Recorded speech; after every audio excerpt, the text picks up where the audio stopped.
ఎక్కడ కానీ తన అడుగులు తాను వేయకుండా లోక సంబంధమైనవిగా కానీ లోకములో ఉన్నటువంటి పాప సంబంధమైనవిగా కానీ ఎక్కడ కూడా ఆ విధముగా తాను అడుగులు వేయకుండా తన జీవితంలో దేవుణ్ణి ముందు పెట్టుకున్నాడు. దేవుని యొక్క వెనుకన హానోకు ఉండిపోయాడు. అప్పుడు దేవుడు ఏం చేశాడు తెలుసా? హానోకు చూడు, నన్ను ముందు పెట్టాడు, నా వెనక హానోకు ఉంటున్నాడు, అందుకే నేను నడిచి హానోకు నేను నడిపిస్తానని దేవుడు ఏం చేశాడంటే నడిచాడు. ఆయన నడిచేటప్పుడు ఆయన అడుగులో హానోకు అడుగు, ఆయన అడుగులో హానోకు అడుగు. ఎక్కడ కానీ తన నడక, తన యొక్క అడుగు, తన ప్రయాణం దేవుని అడుగు నుంచి ప్రక్కకు తప్పిపోలేదు. ఎక్కడ కానీ తన నడక దేవుని నడక నుండి తప్పిపోలేదు.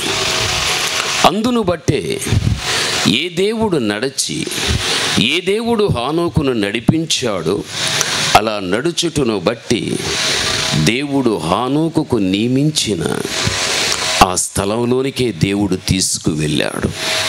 ఇది చాలా కరెక్ట్ అయినటువంటి నడక.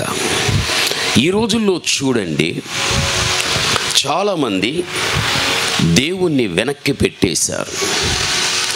మనుషులు ముందుండిపోయారు, నా వెనక దేవుణ్ణి పెట్టారు. దేవునికి ముందు నేనున్నా, దేవుడు నా వెనకుండి దేవునికి నేను ముందుంటే ఇక నా ముందు కనిపించేది ఏది తెలుసా? లోకం. లోకాన్ని నేను చూస్తా. లోకములో ఎన్నో నన్ను ఆకర్షించేవి ఉంటాయి. అయితే ఏవి నన్ను ఆకర్షించేవి ఉంటాయో వాటి చేత నేను ఆకర్షించబడి, వాటి చేత నేను పట్టబడి, లేక వాటి చేత బంధించబడి ఇక చిట్ట చివరికి నా వెనకున్న దేవుణ్ణి ఇంకెప్పుడు చూడలేక, నా వెనకున్నటువంటి దేవుని యొక్క చేరువలోనికి నేను రాలేక, దేనిని చూచి దేని చేత ఆకర్షించబడి పట్టబడితేనో నా జీవితం దానితోనే అంతమైపోతుంది. ఈరోజు అనేక మంది జీవితాలలో కూడా అంతే. దేవుని వెనక్కి పెట్టేశారు. వీరు ముందున్నారు, వీరికి ముందున్న లోకాన్ని చూస్తున్నారు, ఇక లోక ప్రకారంగా నడుచుకుంటూ వెళ్ళిపోతున్నారు. ఆ విధంగా ఎంతమంది నామకార్థ క్రైస్తవులు ఆ విధంగా జీవించలేదు. క్రీస్తుని ఎరుగని అన్యుల గురించి మనకొద్దు. క్రీస్తుని నమ్ముకున్న మన వ్యక్తిగత ఆత్మీయ జీవితం అనేది ఎలా ఉన్నదో ఒక్కసారిగా మనం ఆలోచించవలసిన వ్యక్తులం. నేనైనా లేక మీరైనా మనము చేయవలసిన పని ఏమిటి అంటే, మన పాదముల అడుగులు దేవునివై ఉండాలి అంటే వెనక్కి వెళ్ళిపోవాలి, దేవుని ముందు పెట్టుకోవాలి. దేవా, నువ్వు నడువు తండ్రి, నన్ను నడిపించు. అలా దేవుడు నడుస్తూ నడుస్తూ ఆయన అడుగులో అడుగు వేసుకుంటూ వెళ్ళగలిగితే దేవుడు ఏమన్నాడు తెలుసా? దివిని విడిచి భూమికి వచ్చి, నేను మార్గం, నేను సత్యం, నేను జీవం, నా ద్వారానే తప్ప ఎవ్వడు ఎక్కడికి రాడు, తండ్రి యొద్దకు, పరలోకానికి రాలేరు. మనమందరం యేసు క్రీస్తు మూలముననే పరలోకానికి వెళ్ళాలి, పరలోకానికి వెళ్ళాలి. అందుకే ఇప్పుడు మనం ఆలోచిద్దాం. మనం ఎక్కడైనా కానీ క్రీస్తుని వెనక్కి పెట్టి మన ముందుండి మన ముందున్న లోకాన్ని చూస్తూ లోక అడుగులు వేస్తున్నామా, లేక లోకములో ఉండే చెడు అనేటువంటి వాటిలో మన అడుగులు వేస్తూ ఉన్నామా? ఇది మనము గ్రహించవలసిన విషయం. మీరందరూ కూడా పరలోకానికి వెళ్ళాలని ఆశ మీకుంది. అందరికీ ఉందా లేదా? ఉంది. ఎంతకాలము లోకములో ఉంటాం? ఉంటే 70, బలముంటే 80 సంవత్సరాలు అంతే. మళ్ళీ ఎవడైనా ఈ బాహ్య ప్రపంచములో తన ప్రాణాన్ని గట్టిగా పట్టి పెట్టుకున్నవాడు ఎవడైనా ఉన్నాడా? ఎవడూ లేడు. అందుకే ఇది జీవితం కాదు. ఇది జీవితము కాదు. ఎందుకు ఇది జీవితం కాదు అంటే, నీలో ఉన్న ప్రాణాన్ని ఏదో ఒక రోజు మరణం తన్నుకుని వెళ్ళిపోతుంది. అందుకే ఇది జీవితం కాదు ఇది. అయితే యేసుక్రీస్తు ప్రభుల వారు పరలోకాన్ని నీకు ఇవ్వగలిగితే అక్కడ మరణము లేని ఒక నిత్య జీవం దేవుడు ఇస్తాడు. ఆయనిచ్చే నిత్య జీవానికి ఏముండదు? మరణం అనేది ఉండదు. మరణము లేని నిత్య జీవం అది అసలైనటువంటి జీవితం. ఈ ప్రాణానికి ఏముంది? మరణం ఉంది. అందుకే ఇది జీవితము కాదు. దేవుడు మనకిచ్చే నిత్య జీవానికి ఏమీ లేదు, మరణము లేదు.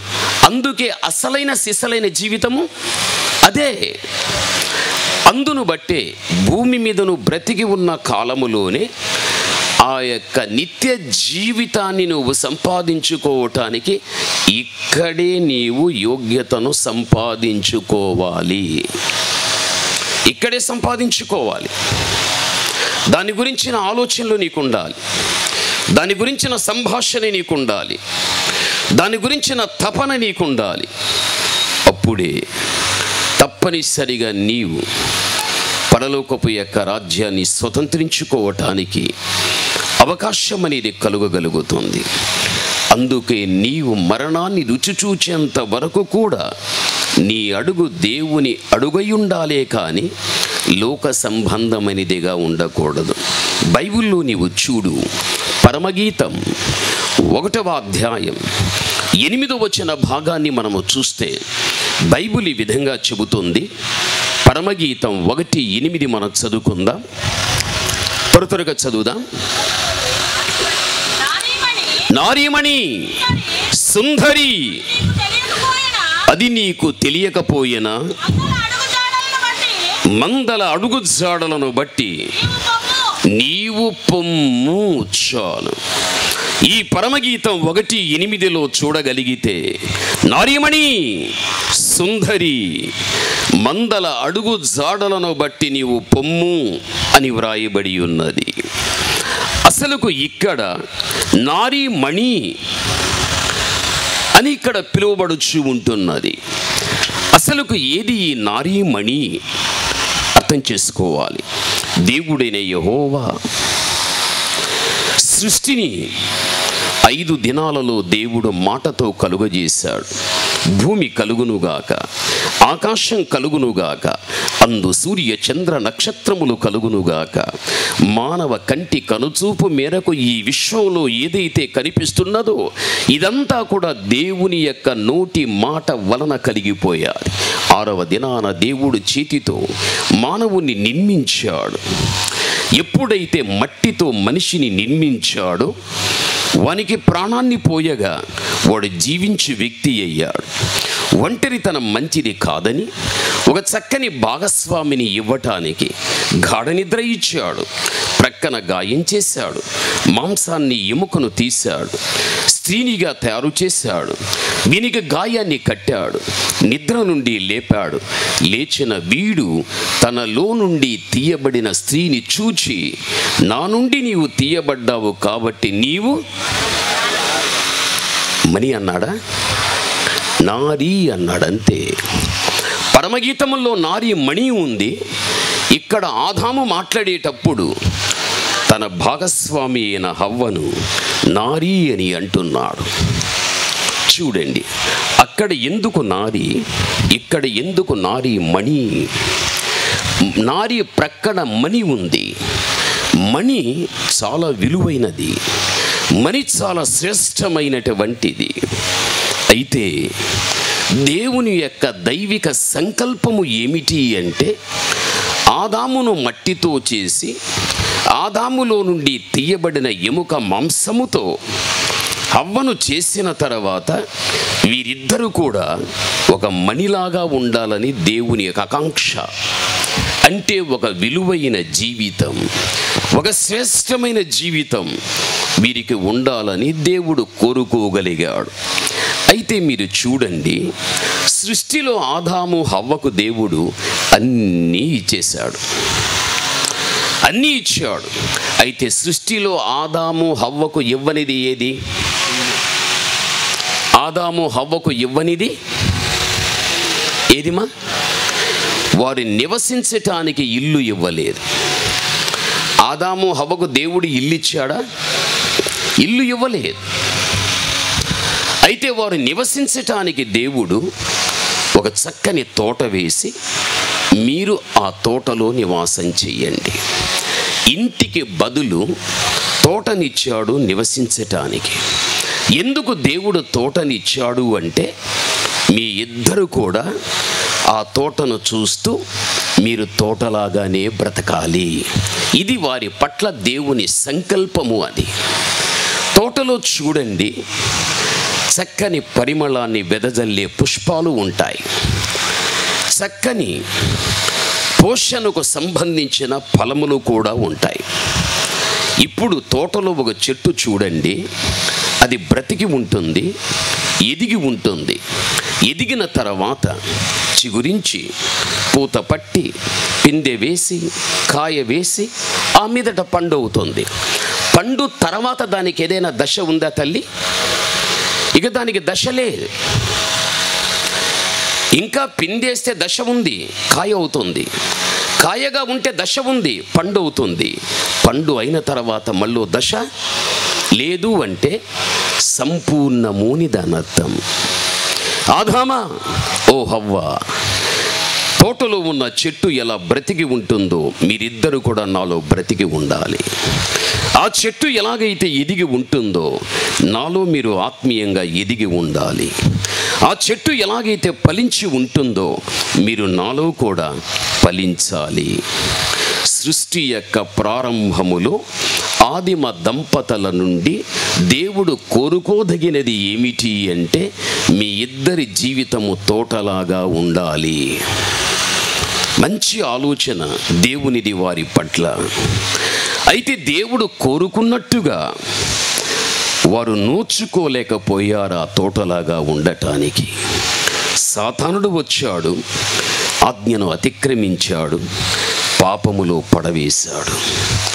ఇక ఆమె నారీగా ఉన్న ఈమె నారీతోనే జీవితాన్ని ప్రారంభించింది, నారీతోనే జీవితాన్ని ముగించింది. కానీ మనీ అనే విలువైన, మనీ అనే శ్రేష్టమైన జీవితంలోనికి ఆమె వెళ్ళలేకపోయాది. అందుకే నారీతోనే జీవితాన్ని సరిపెట్టుకోగలిగాది. ప్రభునందు ప్రియమైనటువంటి వాళ్ళ, నారీ, స్త్రీ విలువైన జీవితంలే, శ్రేష్టమైన జీవితంలే, అంతటితోనే జీవితం అంతమైపోయాది. వారి నుండి లోకంలో సంతానం ఉత్పత్తి అయిపోయాది. ఉత్పత్తి అయిన సంతతిలో మంచివారు కనిపించారు, చెడ్డవారు కనిపించారు. అయితే వారి నుండి ఉత్పత్తి అయిన సంతతిని దేవుడు మార్చటానికి విశ్వ ప్రయత్నములు చేశాడు. అయినా కూడా వారిలో మార్పు కనబడని కారణాన్ని బట్టి యేసుక్రీస్తు ప్రభువు పరలోకాన్ని విడిచాడు. అక్కడే దైవత్వాన్ని కూడా విడిచిపెట్టాడు. నీ వంటి నా వంటి దీన శరీరాన్ని ధరించుకున్నాడు, ఇహానికి వచ్చేశాడు.